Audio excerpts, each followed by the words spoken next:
Hey guys, good morning guys. So it's 39 degrees here today morning.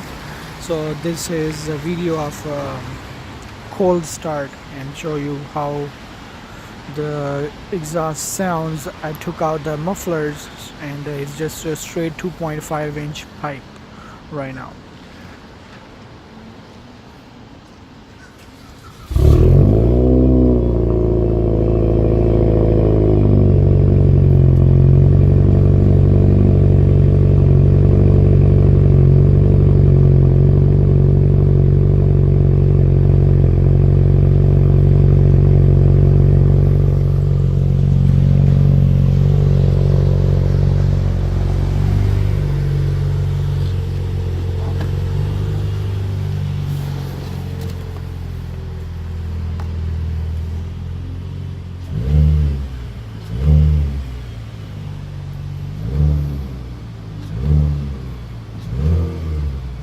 I changed, put in a high airflow K&N air filter so I can hear the turbo now.